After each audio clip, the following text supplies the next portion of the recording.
सहज परोपकार कर रहे हैं। अरे वास्तविक परोपकार आपके शिष्यों का, आपके परिवार का और देश समाज का भजन से ही होगा, नंद नंदन की सेवा से ही होगा।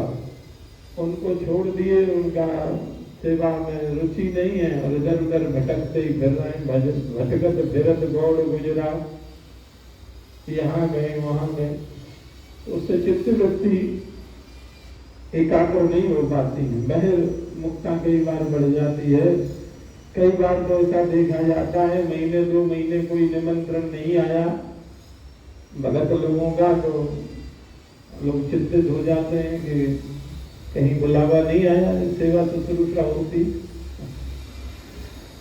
तो बुद्ध के जो अनुरागी प्रसिद्ध संत हैं वो लोग इस सब में नहीं फंसते हैं। तो बचपन से ही प्रहलाद जी भजन में डूबे रहते हैं। कहते हैं उनको ऐसा अनुभव होता कि श्री कृष्ण मुझको गोद में लेकर के आलिंगन कर रहे हैं। कहते हैं इसलिए उन्हें सोते हुए, शय्यानः आसीनः बैठते हुए, अश्नन माने खाते हुए पीते हुए, पर्यटन चलते हुए, ब्रवन माने बातचीत करते समय भी इन बातों का ध्यान बिल्कुल नहीं रहता था। सब कुछ कर रहे हैं लेकिन वो अनुभव यही हो रहा है उनको कि श्री कृष्ण की गोद में बैठा हूँ, ठाकुर जी बात कर रहे, बरसा रहे हैं मेरे ऊपर। क्वचित रुदति वैकुंठ चिंता बल चेतना, कभी कभी ठाकुर जी छोड़ करके चले गए। इस भावना में जब डूबते हैं तो इतना हृदय डूब जाता है कि जोर जोर से रोने लगते हैं।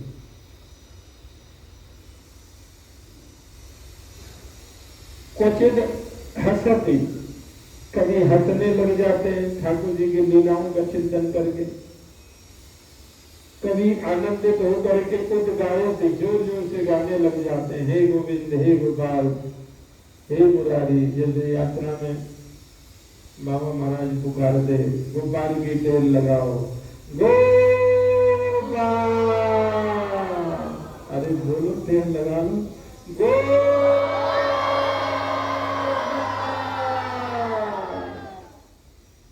टेल लगाना चाहिए ठाकुर जी को। हमारे यहाँ गोपाल सखी है, वो भी बुलाता रहता है गोपाल का। तो पुकारता है भक्त कवि का, नाचता है। नगति क्वचित उत्कंठो विलज्जो नृत्यति क्वचित, अब कभी वो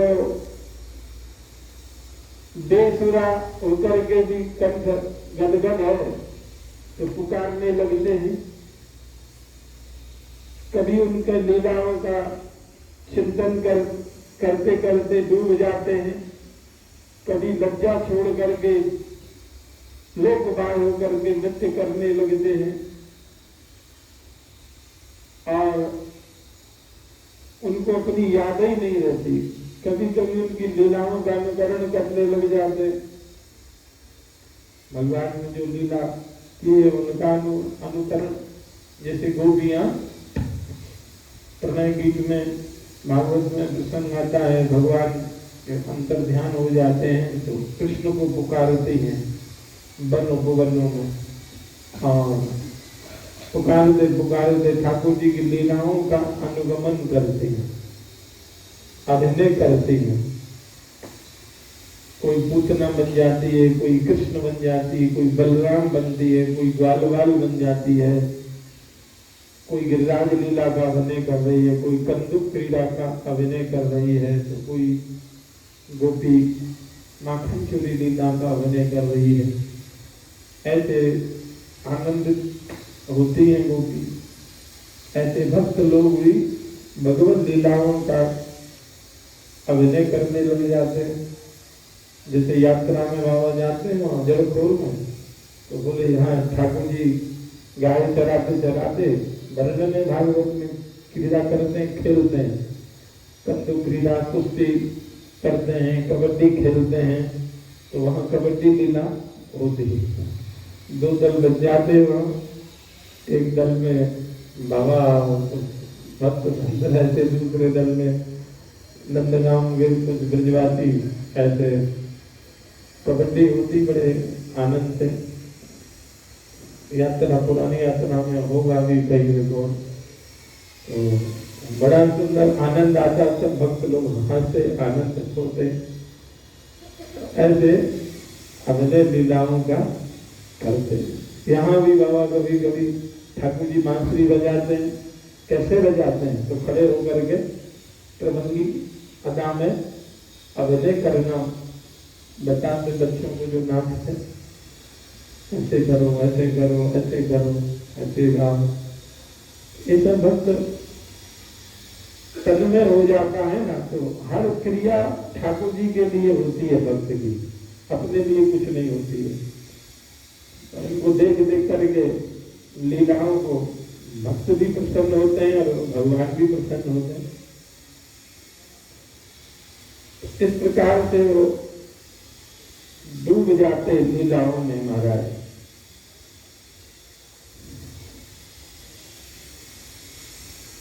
कहते हैं कभी कभी रोमांच होता, शांत भी बैठे रहते, बाह्य ज्ञान उनको कुछ भी नहीं रहता था, और कभी कभी प्रेमानंद में डूब करके रुदन करने, रोने लग जाते। और संसार के लिए तो सब रोते हैं, भगवान के लिए तो भक्त ही रोते हैं, विशुद्ध भक्त जो होते हैं। संसार नहीं मिला इसके लिए जो हजारों लोग रोते देखे जाते हैं, भगवान नहीं मिले इसके लिए कोई बिरला रोता है। संसार नहीं मिला इसके लिए तो जन्म जन्मांतरों से हम रो रहे हैं। कोई कहता है महाराज पुत्र नहीं है, कोई कहता है धन नहीं है, कोई कहता है घर नहीं है, कोई कहता है नौकरी नहीं है, कोई कहता है महाराज आरोग्यता नहीं है, रोगी मैं रहता हूं, तो रो रहे हैं सब। लेकिन भगवान नहीं मिले इसके लिए तो कोई बिरला ही रोता है कि कितने जन्म बीत गए, अभी तक ठाकुर जी नहीं मिले। तो यह चिंता तो उसी को होगी जो ठाकुर जी को चाहता है, जो ठाकुर जी का अभाव समझ रहा है कि अभी तक न भक्ति आई, न ठाकुर जी के नाम रूप लीला से प्रेम हुआ, वह रोएगा न उसको गिलानी होगी। कहत सुनत बहुत ही दिन बीते, अजहु न भक्ति आई, कहन सुहेली रहन दुहेली। कहते कुछ हैं करते कुछ हैं, मन माना करते हैं। संतों का अनुगत्य कहाँ है? गुरुजनों का, उनके अनुसार उपासना में लग जाए, तत्पर हो जाए। तो ये शिक्षाष्टक में चैतन्य महाप्रभु जी कहते हैं, हे प्रभु मेरी कब ऐसी अवस्था होगी कि मैं नामोच्चारण करता हुआ नेत्रों में अश्रु भर करके आपको पुकारूंगा गदगद कंठ से, मेरी वाणी अवरुद्ध हो जाएगी और संपूर्ण शरीर रोमांचपूर्ण हो जाएगा। नैनम गलद श्रुधारया वचनम गदगद हृदया गिरा, पुलकेर निश्चितम बपहु यदा तब नाम ग्रहणे भविष्यति। कब ऐसा होगा? हे प्रभु, हे करुणा सागर, हे करुणा सिंधु, हे अनाथ के नाथ, आपका दर्शन नहीं हो रहा है, ये बड़ी दुर्भाग्य की बात है। यह दिवस भी निकल गया, बचपन भी चला गया, जवानी भी चली गई, अब वृद्धावस्था की ओर है, वृद्धावस्था आ गई।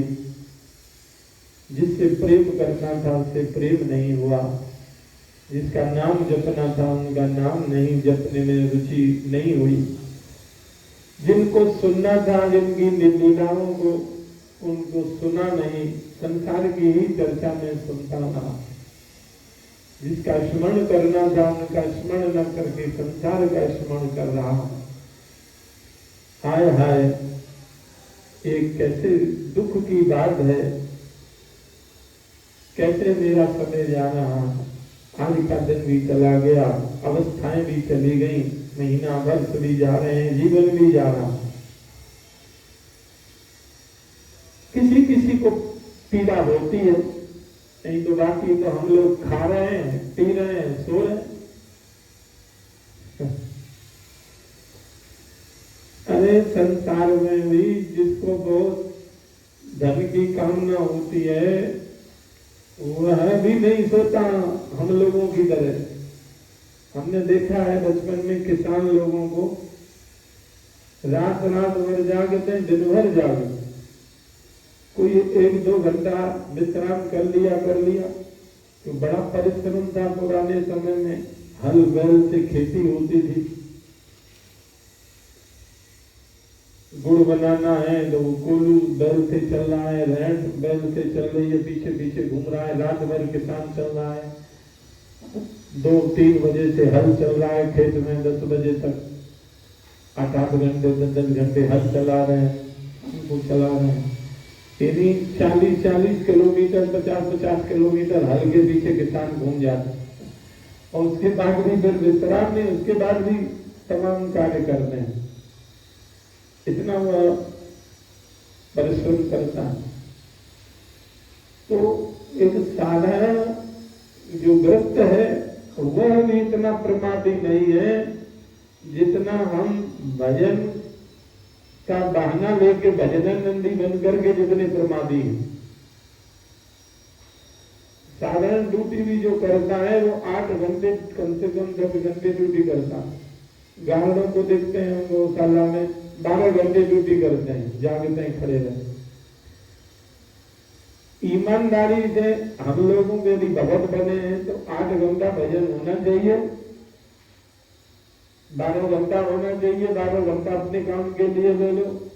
तो जो भजन के ही लिए निकले हैं, भजन के लिए ही धाम में रह रहे हैं, तो कहाँ हो रहा है? 1 घंटा भी नहीं हो रहा।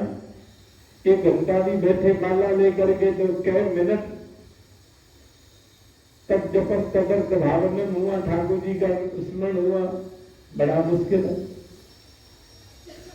24 घंटों में 2-4 घंटे भी उपासना में बैठना, उसमें भी तदाकार होकर के उपासना में लगना, ये कितना कठिन है। तो हम लोग भूल कर रहे हैं। कुछ ना कुछ सेवा करो, सेवा से उब जाओ, कीर्तन करो, कीर्तन से थक गए तो नाम जप करो, नाम जप से थक गए तो फिर कुछ सेवा करो, भक्त वैष्णवों की, गाय की। प्रमाद में समय जीवन नहीं जाना चाहिए। स्वाध्याय करो सदग्रंथों का, याद करो अच्छे अच्छे पद, अच्छे अच्छे श्लोक, गीता जी सबको याद होना चाहिए। अरे आजकल पाठ चल रहा है कि नहीं? गीता जी का चल रहा है। कितना अध्याय याद हुआ? कितने श्लोक याद हुए? 3 अध्याय तो 3 श्लोक। खैर थोड़ा बहुत करते हैं। नियमित रूप से सबको याद करना चाहिए। एक श्लोक भी याद करोगे तो 700 श्लोक हैं, 2 वर्ष में याद हो जाएंगे गीता जी। ग्रंथ आत्मसात होगा। जो शब्द होंगे, श्लोक हमारे साथ होंगे तो उनका अर्थानुसंधान सहज हो जाता है। पद याद करो। मान लो बहुत से ऐसे जिनको नहीं संस्कृत पढ़ना आता है, नहीं पढ़ पाते, तो महापुरुषों के पदों को याद करो। इतने सुंदर सुंदर पद हैं। ठाकुर जी के भोग के पद, आमनी के बाद, गोचारण के बाद, श्रृंगार के बाद, मंगला के बाद, ठाकुर जी की लीलाओं के बाद उनको याद करो तो देखो अपने आप जो है हृदय सरस होगा और भक्ति बढ़ने लगेगी। अब हम काम उल्टा करते हैं, वही कहने तो एदी रहने तो एदी करते तो अच्छी अच्छी बातें और उल्टा काम करते हैं। कथनी करनी में बहुत अंतर है। करनी तज कथनी कथे सुनी सुनाई बात बड़ा जो केवल कहता है करता नहीं है। कुकर जो भूसत धरे सुनी सुनाई बात,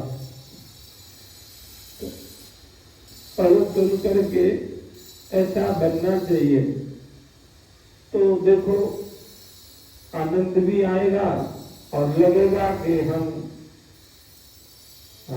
ठाकुर जी के लिए कुछ अपना जीवन समर्पित किए। नहीं तो समर्पण में भाई बेईमानी है, बेईमानी भक्ति में चलती नहीं।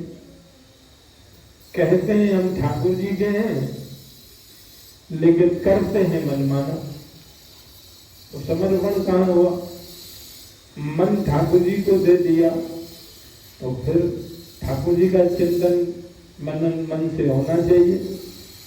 शरीर समर्पित कर दिया, भगवान की शरणागति ग्रहण कर लिए तो ठाकुर जी के लिए जब जीवन दे दिया तो फिर सब क्रियाएं ठाकुर जी के लिए होनी चाहिए। जैसे पिता कन्या को दान करता है, लक्ष्मी स्वरूपा पुत्री को, नारायण रूपी वर को, तो फिर सब क्रिया कन्या की पति के अनुकूल और अपने ससुराल के निर्देश अनुसार होती है, क्योंकि वहां उसने वर्ण कर लिया पति का। ऐसे ही भक्त ठाकुर जी का वर्ण करता है तो हर क्रिया भगवत प्रीति के लिए होनी चाहिए। मन माना कर रहे हैं तो फिर भक्ति कहाँ? तो भक्त भगवत वियोग में तड़पता है। युगायतम निमेषेर चक्षुषा प्राविशायतम शून्यायतम जगत सर्वम श्री कृष्ण विरहेण में। कहते हैं भगवत वियोग में मेरा एक एक क्षण युग के समान बीत रहा है। नेत्र वर्षा मेघ बन गए हैं और संपूर्ण संसार मन मुझको सूना लगता है।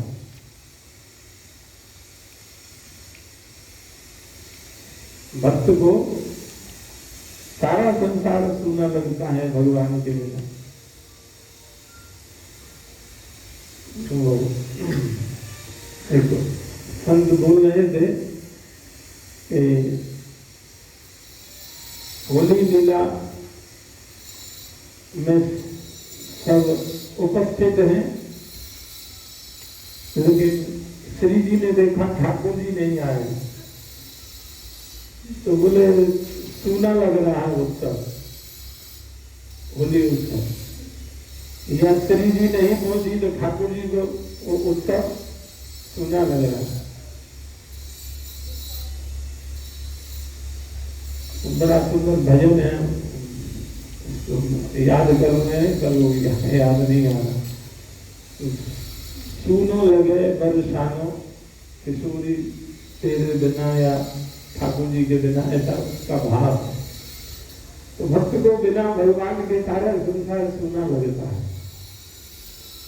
मीरा जी को वो महल खाने दौड़ते हैं, राणा की थारा देशा में साधु नहीं थे, लोग बसे सब कूड़ो। यहाँ तक कूड़ा है, कचरा है, भक्त नहीं है, साधु नहीं, यहाँ मन नहीं लगता है। तो भक्त कहाँ रहेगा? अब भक्तों के बीच में रह ही नहीं सकता, कैसे रहे? भक्तों के बीच में ही उसको सुख मिलता है, संतों के बीच में सुख मिलता है, भगवत चर्चा में सुख मिलता है। क्योंकि भक्त की प्रकृति ऐसी है। जैसे गाय और शेर की प्रकृति भिन्न भिन्न है। गाय और शेर कैसे एक जगह रहेंगे? वो हिंसक है, गाय का अपना स्वभाव है, प्रकृति। ऐसे कुछ यहाँ भी